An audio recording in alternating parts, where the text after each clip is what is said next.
Thank you so much. Happy evening. Wonderful session. Great insight to start with from Nazar. I'm thrilled to see so many talented leaders from diverse industries present here on this wonderful evening. Thank you all for coming. At the same time, I also remember a Kuti story. There was a farmer who had produced the juiciest and tastiest of strawberries. And when somebody asked him, what's the secret? He said that I always stay ahead of the weather. Whenever it's hot or cold, I ensure I plant my seedlings. If it is going to rain, I'm going to cover and ensure it doesn't get too wet. And that's a secret. And the reason we are staying here is to be ahead. Big ideas to be ahead. And in this session, we are going to get some interesting insights, great conversations. And yes, like the audio visual that we saw, it's going to be rapid fire, quick fire insights from every one of you. So we are going to ask numerous questions. I think this is kind of the first of the format, Satish, if I remember, a great design. And we will elicit as much responses. So let's get started. We will have a productive and interesting session ahead. So where do we start? Okay, I'll start with you, sir. No specific order, but A starts. So I'm just going to start with you, Mr. Navalai. So in a current role, what are your top priorities in the present business scenario? You can sit and... No, thank you. The current scenario is that, as you say that, now today in the situation that you cannot have an ideas of permanent. It's changing every moment. Right. Every day. You can't keep your view firm and proceed. You should be flexible to change your views every now and then. Then only you can go take it forward. Right. Thanks. Good. That was a real quick insight. Let me ask Mr. Somuth question to you. Can we have the mic, please? Yeah. How do you ensure that your business stays relevant in the rapidly changing times? Relevance? Yeah. How do you ensure your business stays relevant? Yeah.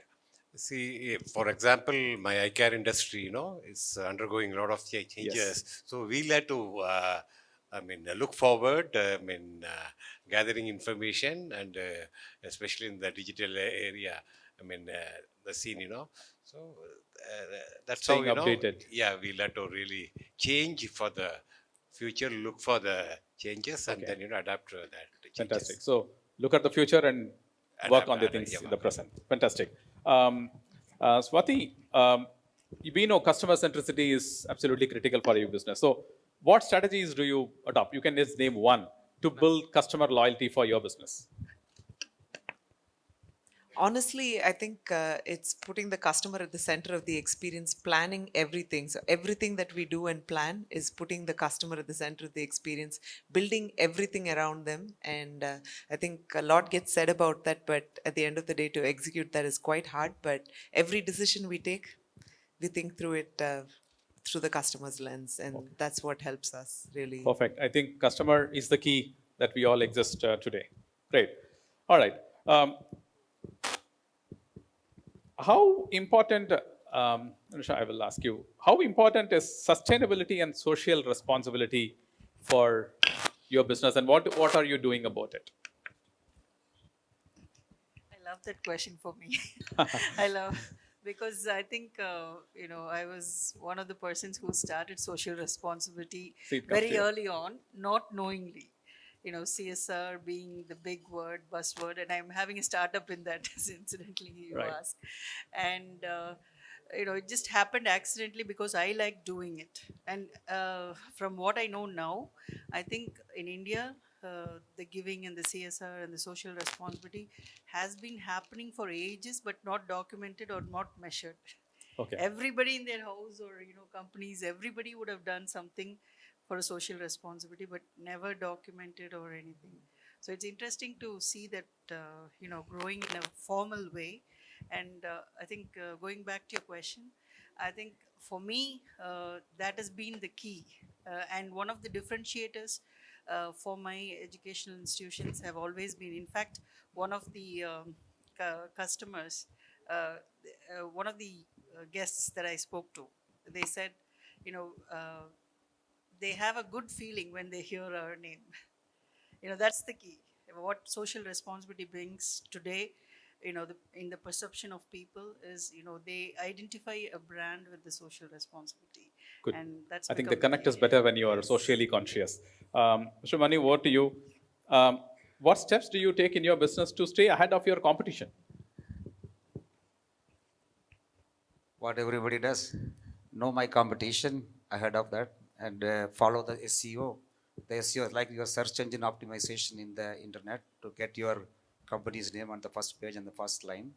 Keep your company's product ahead of the competition. You should always know the competition. So you should have a process, the company, to research that on a sustainable basis. So we do it on every monthly basis. Do we research, complete a performance rating analysis of the competition compared to my machine, and wherever the competition is leading us, then immediately we put a CPD process, the continuous product development process, to beat them again. And if they overtake it, we beat them again, we overtake it, it's a process. Okay, this is a continuous process, never ends. Okay, good. Always process. Super. Okay. I would like to ask, Prasanna, you are the IT. So you have expanded your business globally. What are the typical challenges that you faced when you actually expanded? See, normally today it's all businesses, though global, are local, right? So we can't really say that we face much challenges. It's kind of it's been like an easy walk to go from you can say from India to the US, right? Because everybody is talking the same language. Basically, we didn't have much of hurdles there when we ventured out. Okay. And let me ask, I think you are also from the IT background, so the connection to the question is, the critical success factors in expanding the business globally, what would you list out as the top three? Yeah, so I would say, we are a cloud service provider, Right. and when companies trying to digitalize their infrastructure, moving to expanding their IT infrastructure, so they always worry about where this my data is going to be, because prior the data is going to be in the on-prem, they can see the data, they can touch it, but when it's going to be digitalization, moving to cloud, they always worry about, okay, I cannot see the data here, it's going to be somewhere, and how I'm going to make sure data is safe and worry security about it. So being understanding the customer requirements, make sure that the data is safe, and being part of their IT team, handling them, making sure their business run as usual, even though they're digitalized environment, or expanding the business, and making sure that's confident to the customer, that's important, I say. Cool. Yeah, perfect. Good, thanks. What to you, Ranjana? So, is there any kind of initiative in your firm that you foster a culture of innovation? Because that's the key today. Yeah, I think especially in food business, innovation is required Right. to stay relevant in the market space. So yes, we keep inviting chefs from the other cities and make sure the food is novel and food is modern and taking care of the needs of the city where I belong to. Yeah, we do that very often, inviting people from outside. So you get a mix of various flavors, so keep changing things. Naturally, it is required. The boredom does set into a food business to make sure that newness is there. Okay. So we invite people from outside, qualified chef to take care of 10 days of festival. That's what we do normally. Okay, great, thanks. What are some of the emerging trends that you see, from technology? Because you are from the human resource, so you'll be a better person to see the other side. What Yes. kind of changes are shifting, and how is it impacting your HR Yes, function? I'm purely on manufacturing sector of HR. So I see the real challenge or the developing trend. The technology is growing up in multiple fold. That kind of training base for the students to prepare for the future industry. That's a big challenge, and that has to be taken up by the education institutions and the industries together. That I see that development is very important, and that has to be taken care very meticulously by every sector. Okay, thanks. Anyone else who wants to take that question to add to his viewpoints? All right, over to you. Yeah, please. Yeah, how can you align your strategy with your long-term business goal? do you have a challenge in learning that because we are in a fast-paced environment? Definitely. It's hard to, first of all, think and answer a rapid round with a full plate of biryani in your stomach. But anyways, yes, two things, right? So it is about building something what customer needs instead of, building what we think it's good. I made the mistake of, building what I think was good.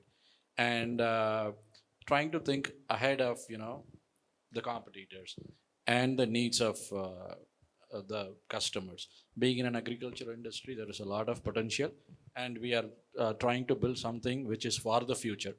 Not we don't compare ourselves with the competitors what they have built already, but we are trying to build something new which is completely a new platform, and we would like to give a different perspective and different life to the agri sector. So we are trying to build and think ahead of everything else in this sector. Okay, thanks.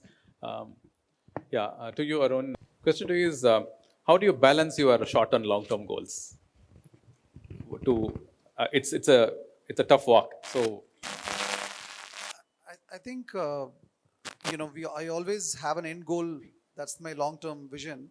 The end goal has to be very, very clear, but it's also very important to have a short-term, milestones. You were asking about the critical success factor earlier, right?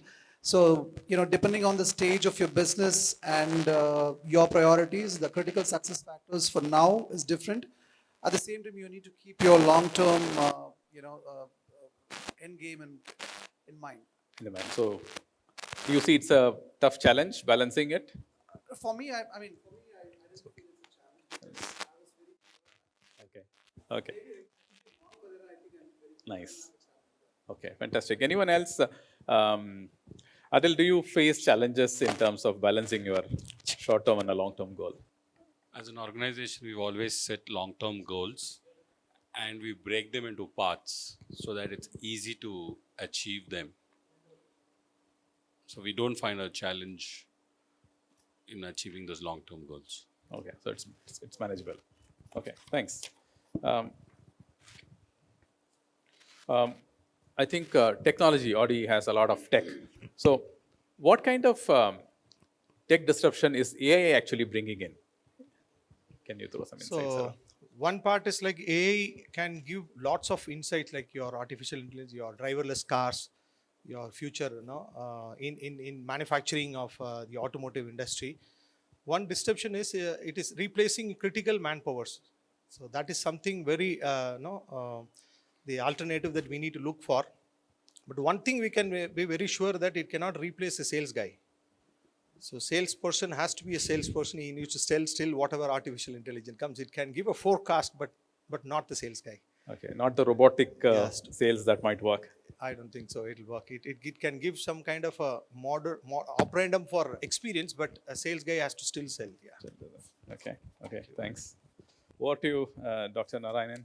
How important is branding and marketing for your business? You're in education. So. Yeah, right. See, of late, we are also called as an industry.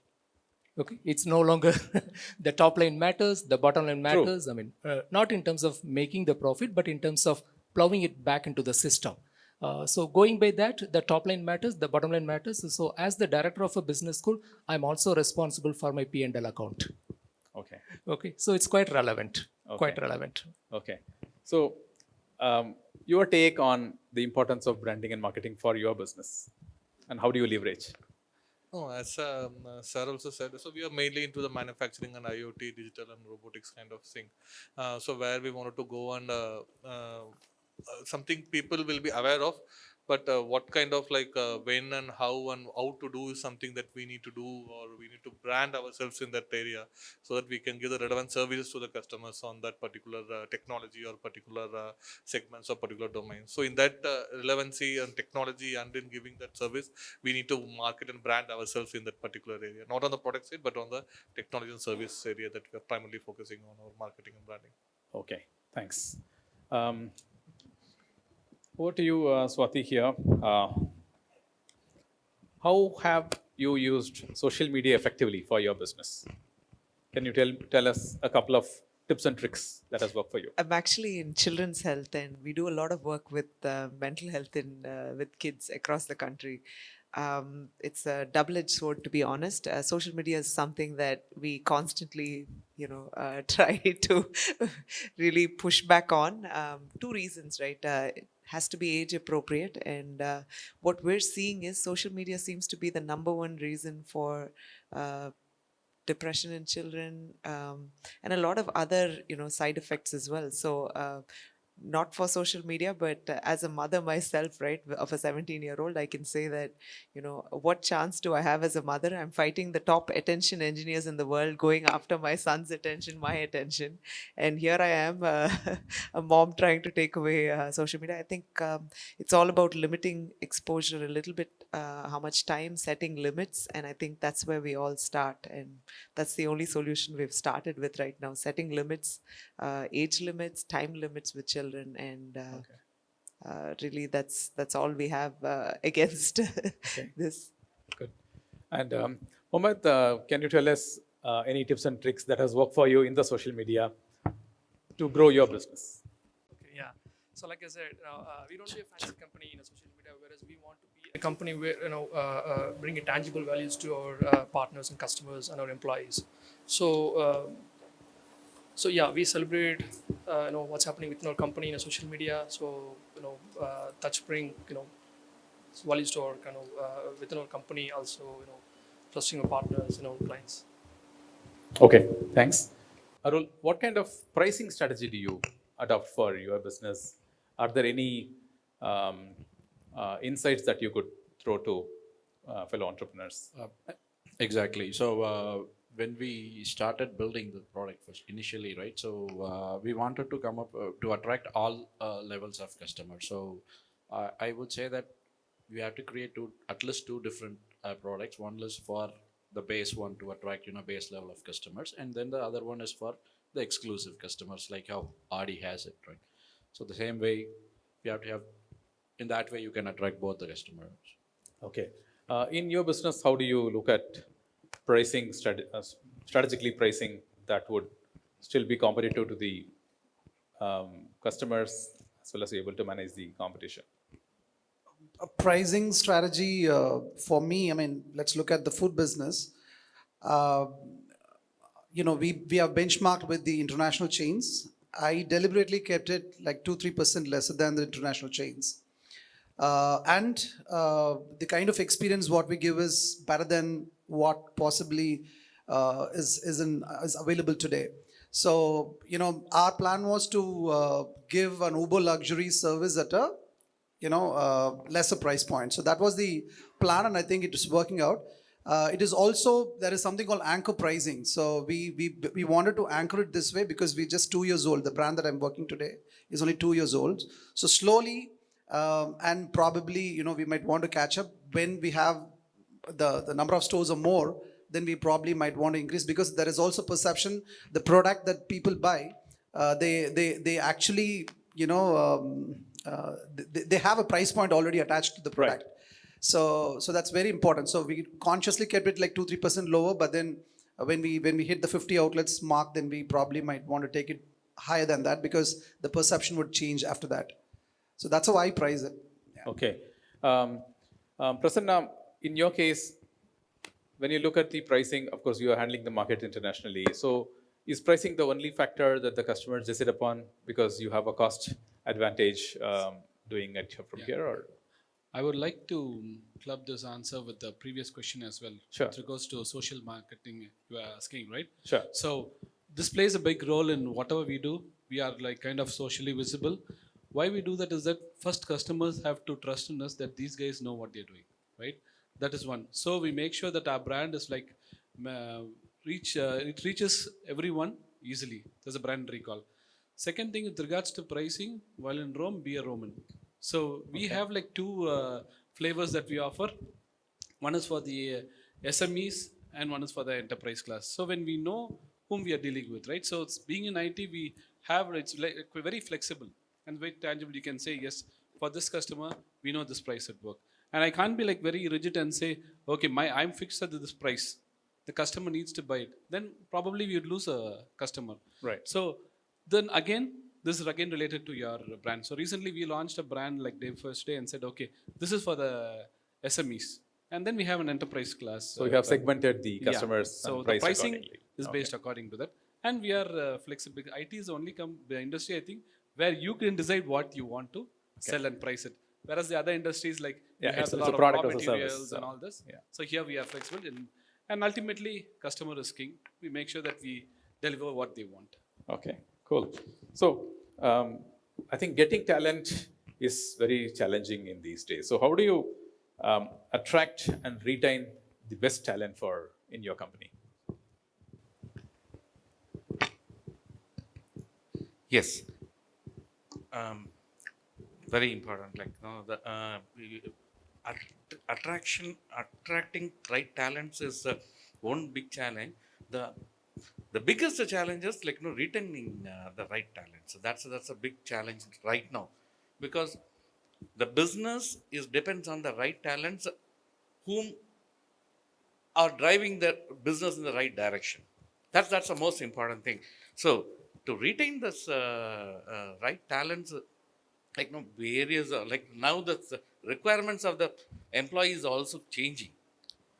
So it is that like we have to engage them in the right way, that they are also growing professionally in terms of like their career.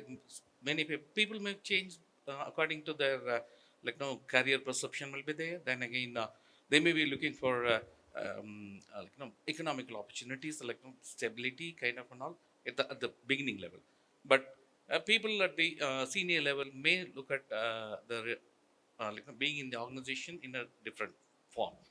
So it depends on the person or the kind of technical background or the subject matters what they are belonging to. That's important, and that has to be the particular strategy has to be derived according to the person and then again adopted. Okay, thanks. Shumani, can you highlight any specific talent retention? Because it's a similar industry. Any specific tactics that has worked best? Basically, it's a wrong question. Nobody can retain anybody. Okay. I've been working for 40 years now. I tried everything possible. And I don't think any strategy exists in the world. Unsolved mystery. Even the first class company or the number one company in the world cannot retain people. TCS lose people. Infosys lose people. You will also lose people. And you also know that. You just ask this question just for sake of asking. Is there any technique? Because there is no technique available in the world to retain people. Okay. And you try every technique, one day you will fail. You may retain for 2 years, third year you will leave. Because the world is changing. Change is the only permanent thing. It keeps on changing. Your retention strategy will keep on changing. You will change the strategy thinking that it will work. After 2 years, it will fail again. You keep changing. You cannot retain anybody, and especially the younger generation. Okay. The only people who stay back in the company who are passionate in what they are doing. And you cannot get more than 5-6% more than the passionate people.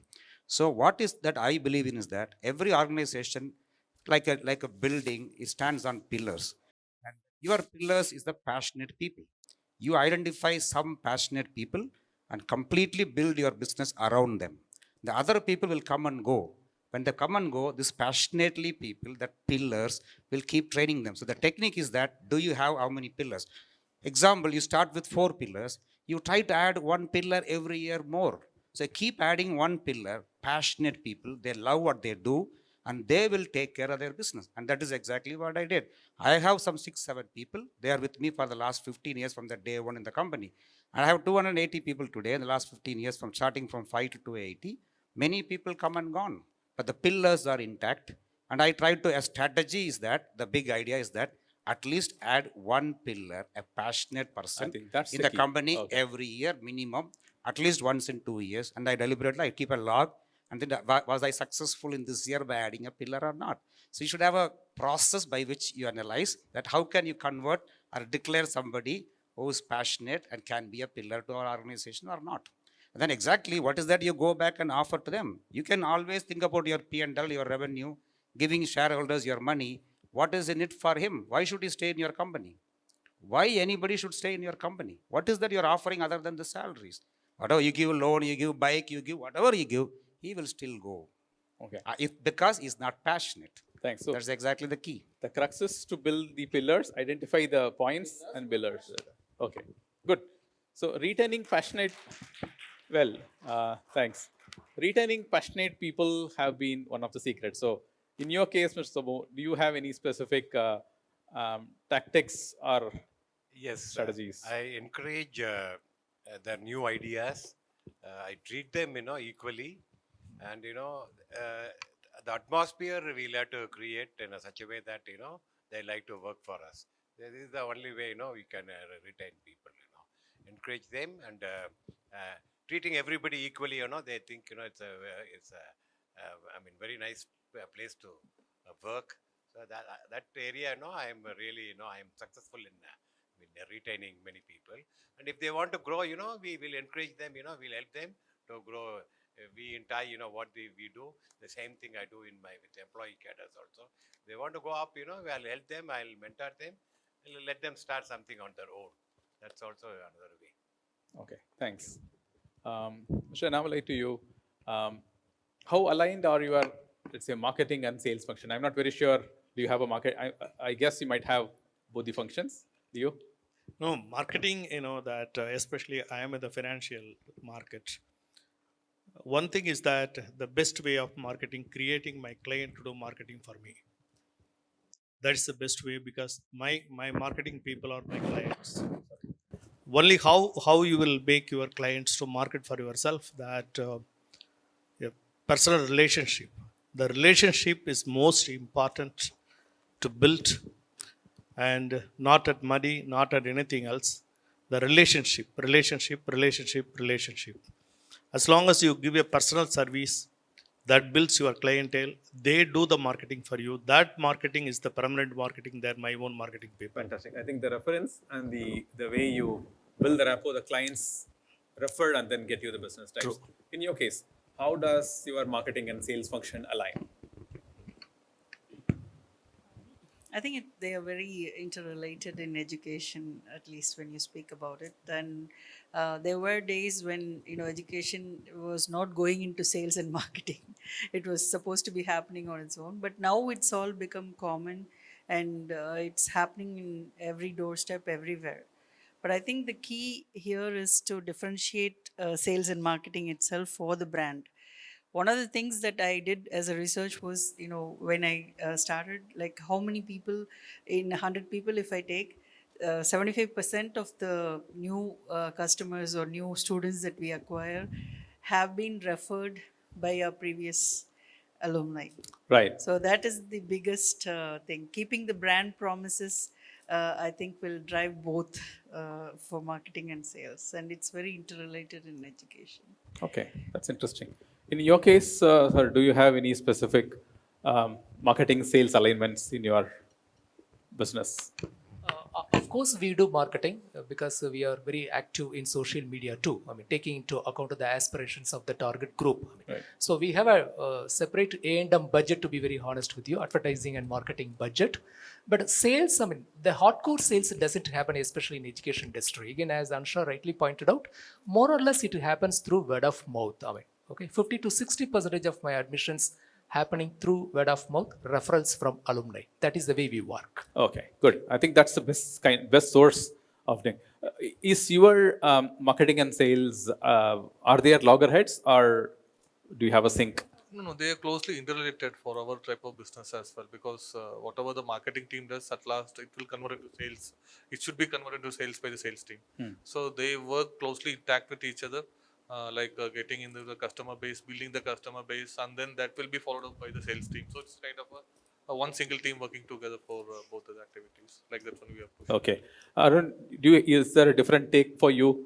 There's a lot of marketing effort that goes in, and I'm sure customers have to be converted when they walk in. So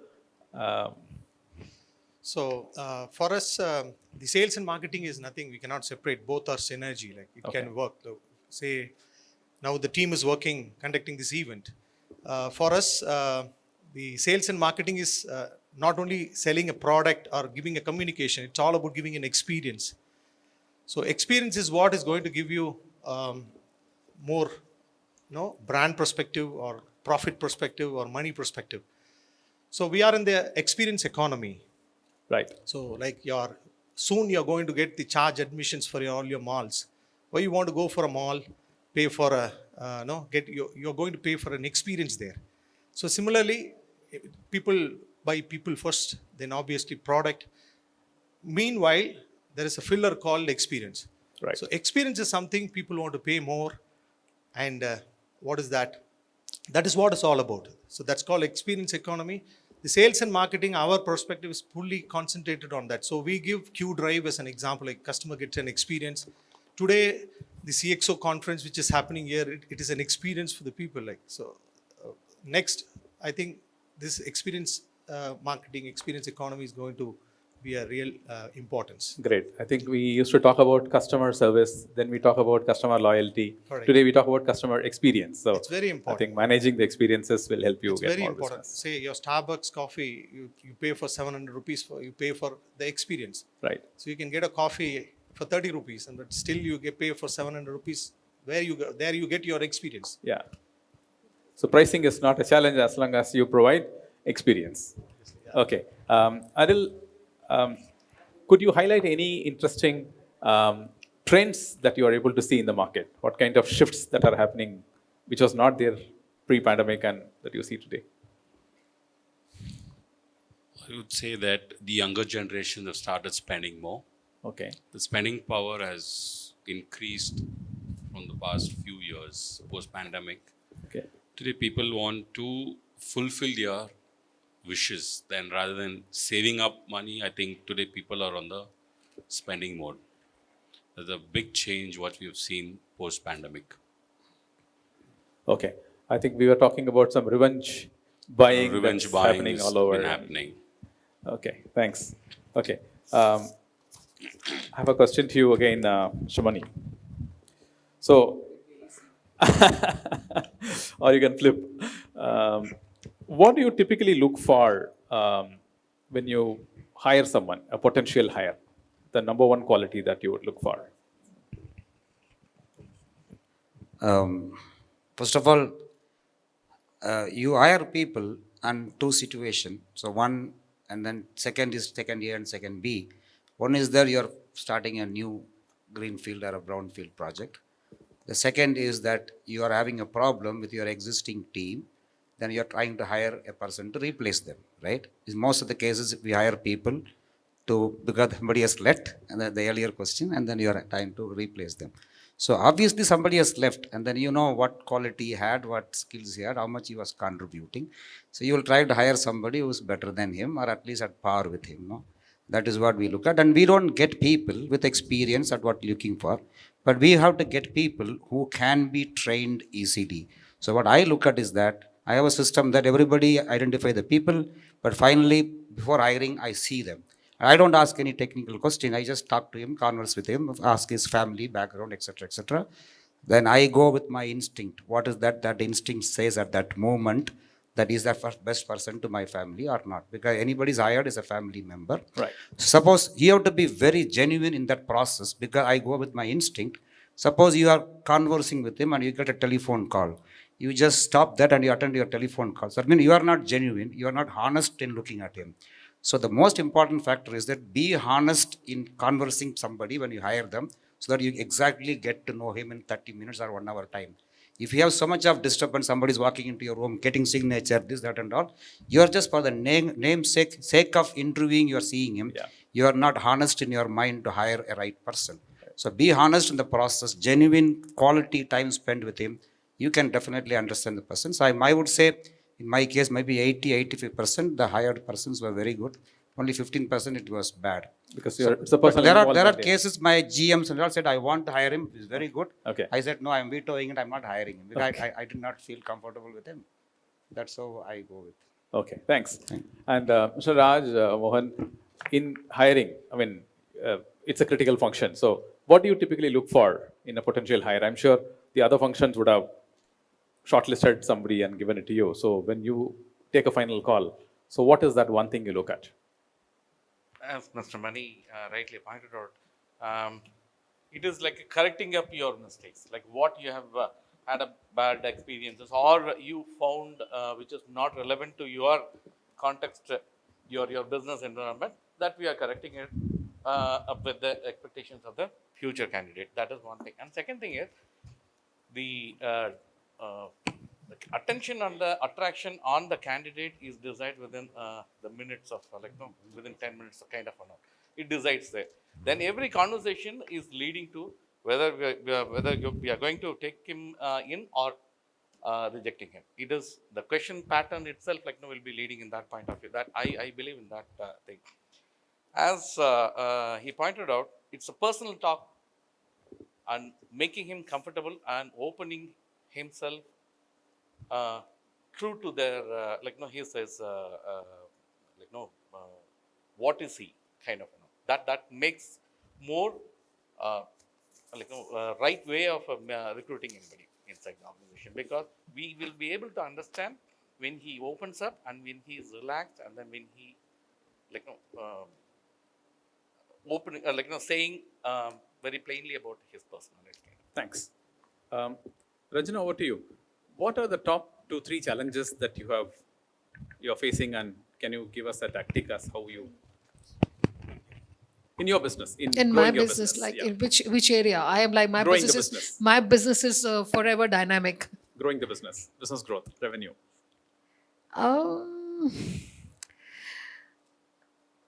Actually, there is since I am on a growth right now, and Yes. I've just opened the 4th venture of mine, so I don't see a problem there. Things are Scaling fine. is not an issue. Scaling is not an issue as long as it's a very process and driven and standardization. So we have to be very clear which segment I want to grow the business, and today's time and age, my business is going to be catering to generation alpha in next 3 to 4 years. Is my business ready for them?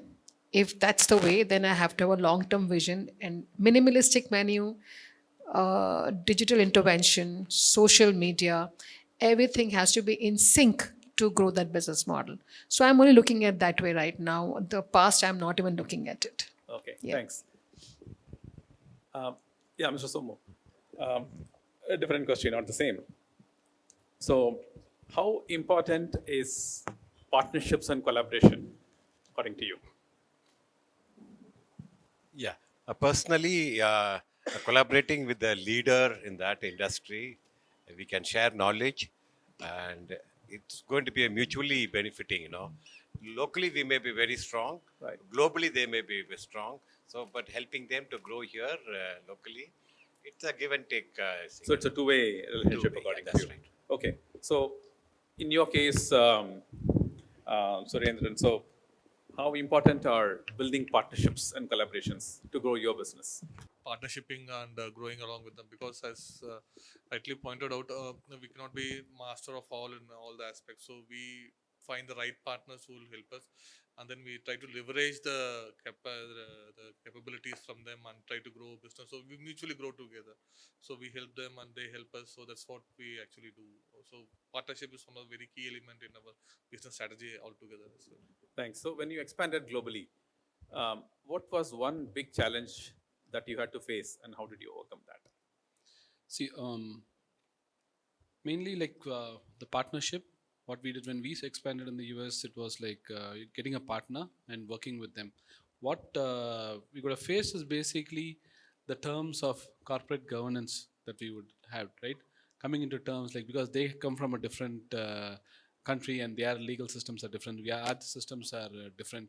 How do you actually get into the same, sit across the table and get it sorted out?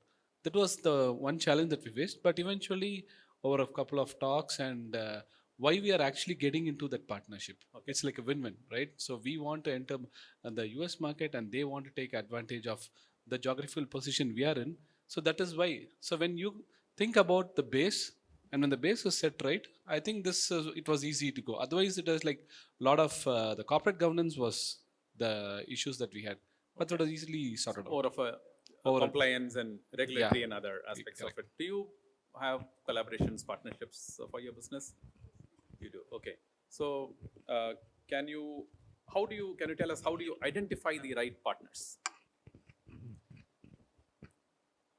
Truth is, you always want to work with someone with similar, mindset of sharing and with I suppose. And the second thing would be leaders in the space, as they were talking about earlier, right? So you really want to learn from them, and equally you should also have something to contribute, otherwise it doesn't really work both ways. So typically we've always looked ahead and looked at leaders in the space, or people who are really innovating in that space, and our partnerships always work that way. So for example, we do work with digital therapeutics companies today for say for ADHD, so that's something that's really cutting edge and nice, and so we can learn a lot from them, and our children can benefit too. So Okay, interesting. Thanks.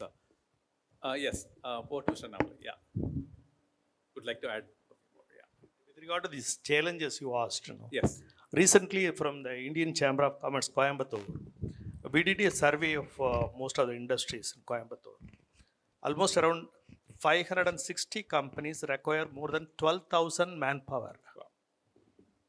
The biggest challenge today, they don't get the right people for the right job.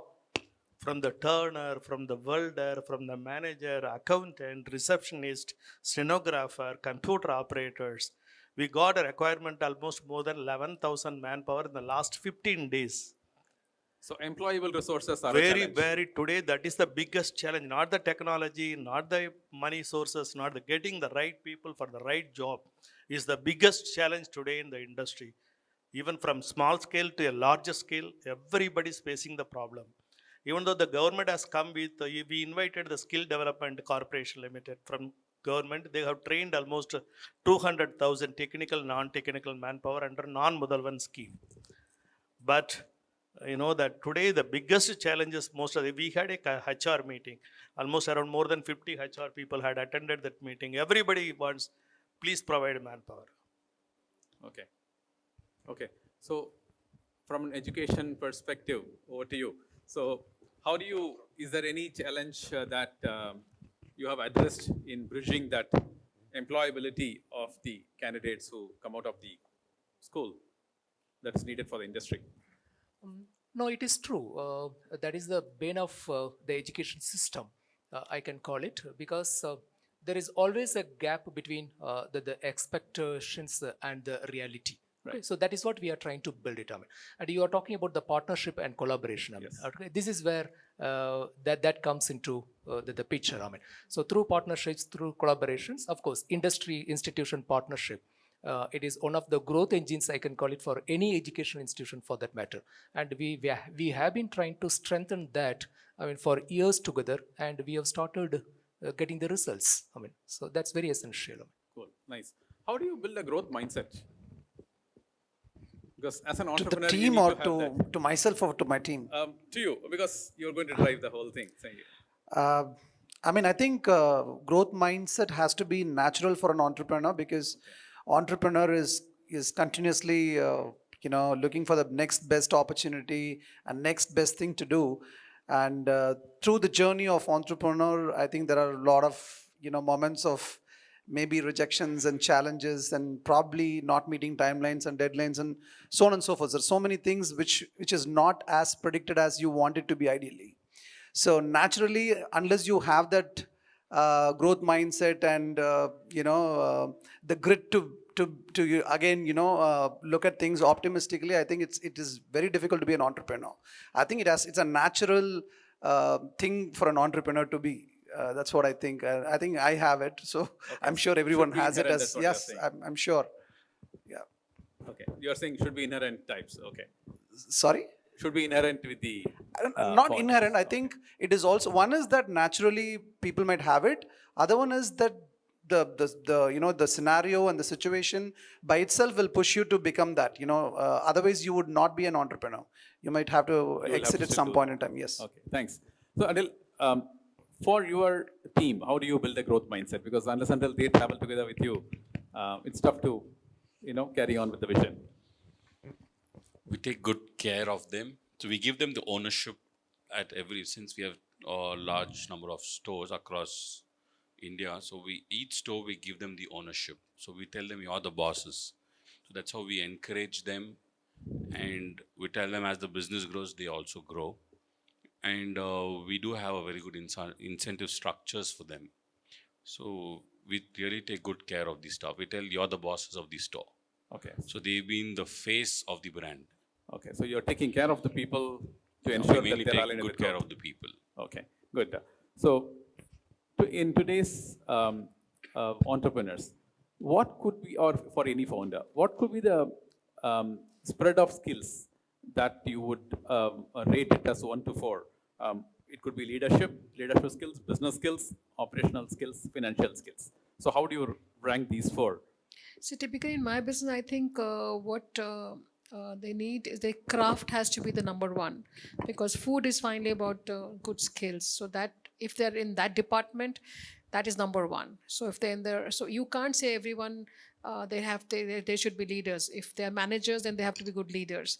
But if they're working in the kitchen, the craft will matter more.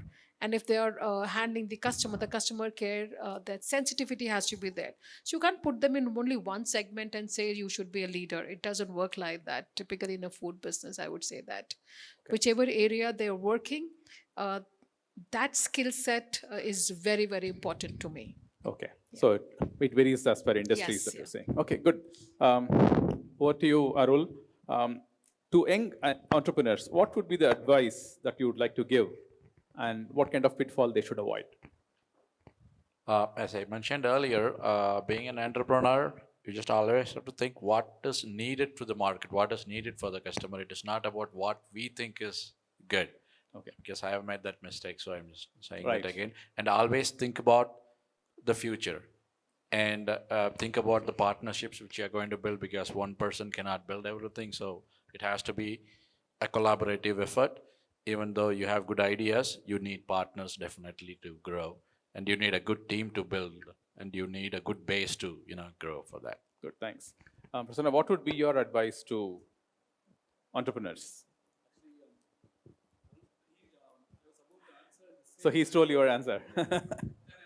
Young entrepreneurs is that first thing is the idea that you have should be mission critical. Okay, it should, what as like what he said, that it should, what I'm thinking is a great idea is really not a great idea. Someone, it should be like thought about, discussed, the idea should be bounced and said, yes, this is a good product. Because these days you can see a lot of people coming up and say, yeah, we're a startup, yeah, I have this idea, I'm going to do this.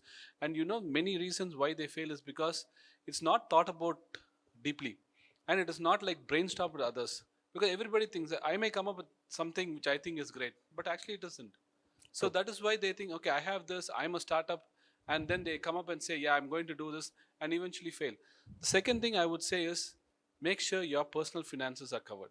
Okay. Because people, if they're not able to take care of them for the minimum 2 to 3 years, when they start up, it is when they fail.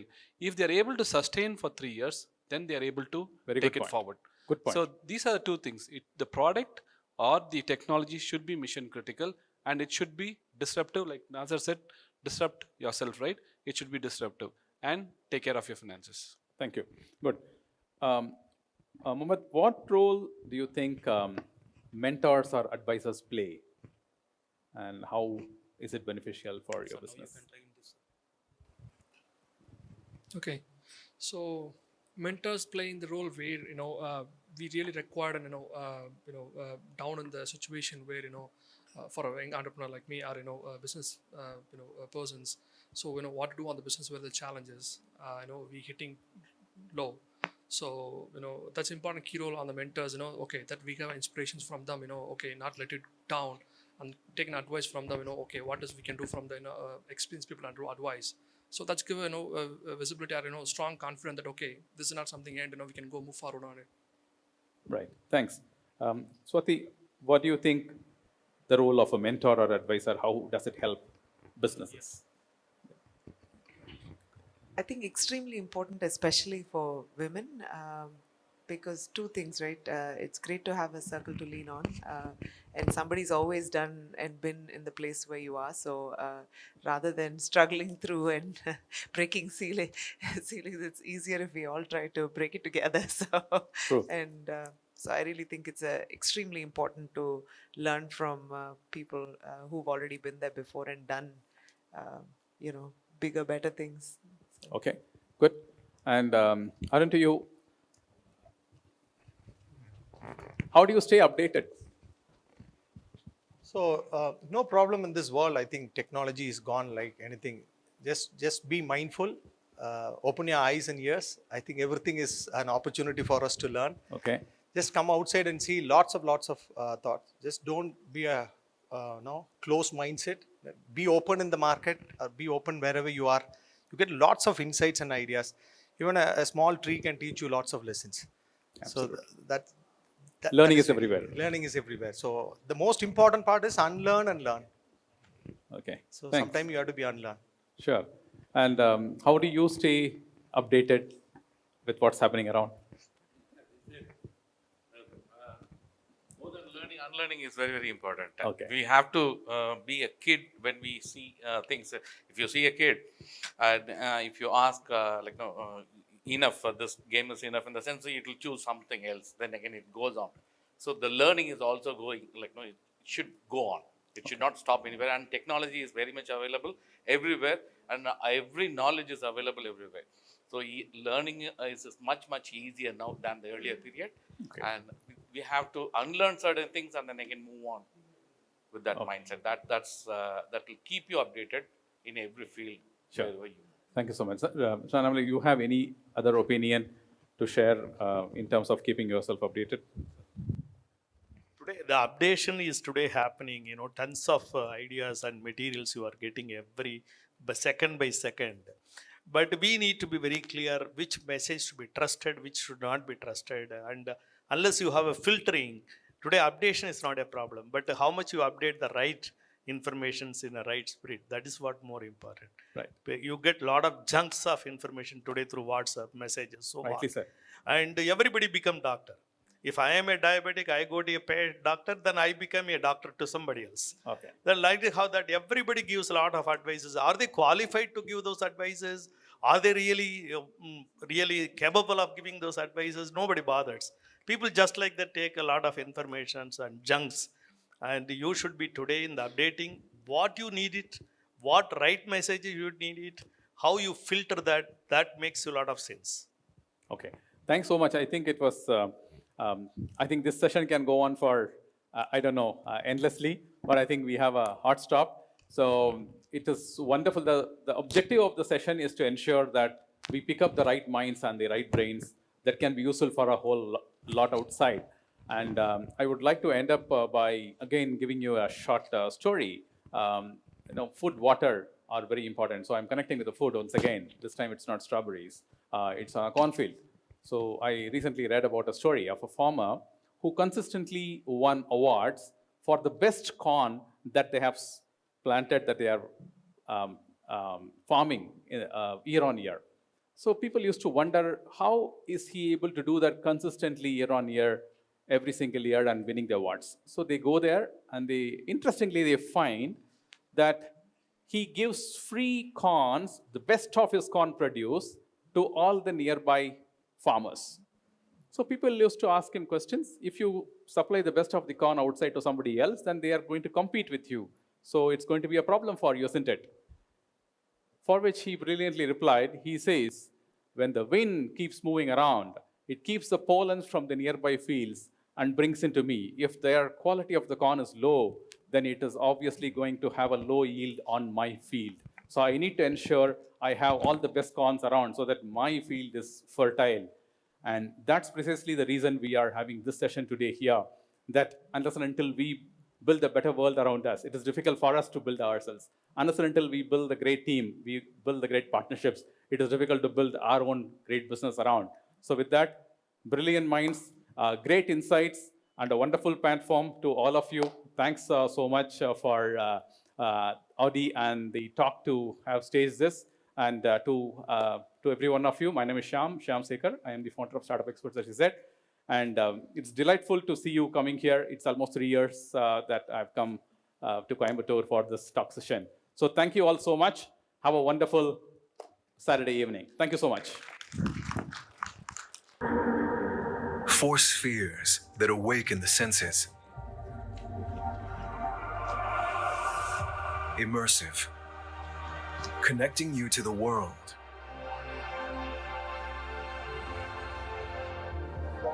Automated, Digital, powered by a sustainable ecosystem. The perfect symbiosis between fascinating experiences and design, full of new possibilities.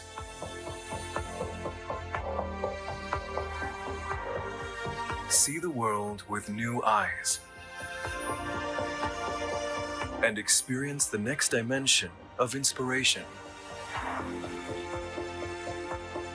A new era of high-class mobility.